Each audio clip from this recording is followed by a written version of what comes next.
السلام عليكم ورحمة الله وبركاته. كي دايرين؟ بخير؟ لاباس عليكم؟ صحيحتكم مزيان؟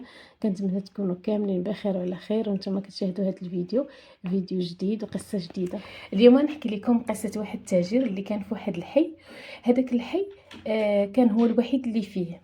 بحكم هو الوحيد اللي كان فيه، كانوا الناس ديال داك الحي كلهم كيجيو عند السيد وكيتقداو من عنده اي حاجه خاصهم. من بعد تحل واحد المحل تجاري اللي كبير ومصلوح مزيان وفيه اضاءه وفيه ديكور زوين من برا من داخل. فالناس انبهروا بداك الشكل ديالو وما بقاوش كيجيو على داك التاجر، ولاو كيمشيو لهداك المحل التجاري الكبير وكيتقداو منه. فداك السيد بقى فيه الحال كيشوف الزبائن ديالو كلهم ما بقاوش كيجيو عنده، بانه نهار كامل ما بقى كيبيع لا حتى شي حاجه. المهم الابن ديال هاد التاجر جا عنده قال ليه شوف برا هاد الوضع، راني حسيت بك بانك ما بقيتيش مرتاح وبان ما عجبكش الحال، بانك ما بقيتيش كتبيع وتشري مزيان والزبائن ديالك كلهم تخلاو عليك ومشاو لبلاصه واحده اخرى. فمن الاحسن صافي تسد هاد المحل وما تبقى لا تبيع لا تشري، وراه ما غاديش يخصك حتى شي خير. انا وخوتي راه غنتهلاو فيك وغنعطيك واحد الراتب شهري وانت غير ارتاح في الدار وصافي بلا ما تعصب راسك. هو يقول ليه الاب ديالو: لا ولدي، انايا غادي نبقى، ولكن ما غنبقاش منبهر بهذاك المحل الجديد اللي حل، ونبقى مقابلو ونبقى مركز عليه اش كيدير، علاش كيمشيو عندو. هادي هذاك التركيز اللي كنركز على داك المحل غنركزو على راسي، وغنقول بان الله لا يغير ما بقوم حتى يغيروا ما بانفسهم. غنغير انا داك الشيء اللي بايدي، واللي ماشي بايدي ما عنديش ندخل فيه، خليه. الرزق بيد الله اول حاجه واخر حاجه، وانا غنخدم على راسي وان شاء الله غنكون احسن. صافي الولد قال للاب ديالو: صافي اللي شفتي اللي كتشوف ديري، صافي اللي مسلكك انا تيق فيك وعارفك بانك عندك رؤيه وعندك بعد النظر، فتوكل على الله، اللي بغيتيها ديرها. صافي ابتداء من داك النهار هذاك السيد هذاك التاجر بدا كيغير طريقه التفكير ديالو، بدا كيغير بزاف د الحوايج، بدا كينتبه لشي حوايج كيفاش كيتعامل هو مع الناس، وما بقاش مركز على داك المحل التجاري اللي حل جديد، ما بقاش مركز كاع على داك المنافس ديالو. فاول حاجه مشى جاب واحد الكراسه وحطهم قدام المحل ديالو، واي واحد جا شي راجل كبير ولا شي مرا كبيره ما قادش يوقف كيقول ليها: انت تسنى هنا حتى يجي الدور ديالك، وانا غنجيب لك هذيك الحاجه ديك الطلبيه اللي بغيتي حتى لعندك بلا ما تنوض من هذا الكرسي.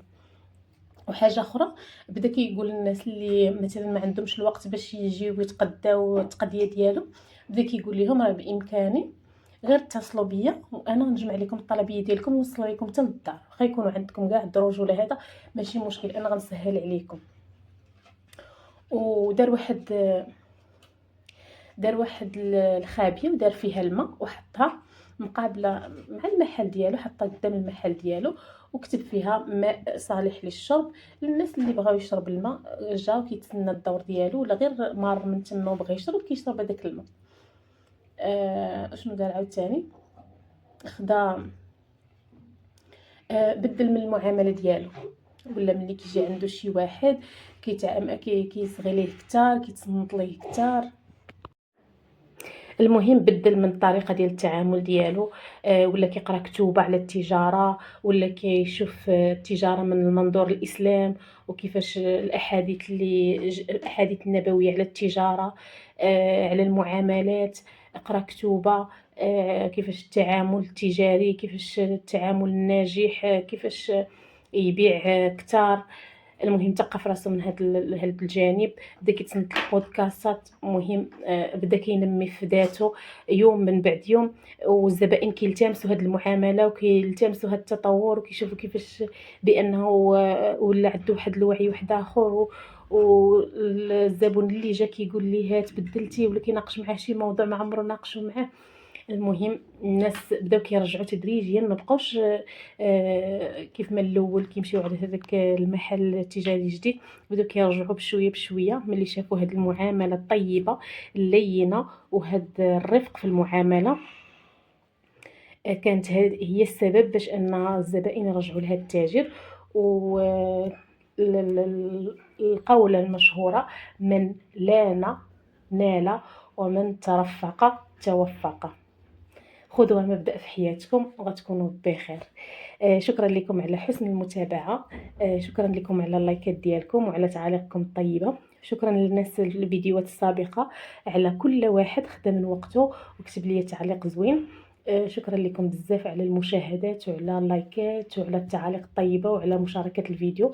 شكرا شكرا بزاف، واستودعكم الله الذي لا تضيع ودائعه.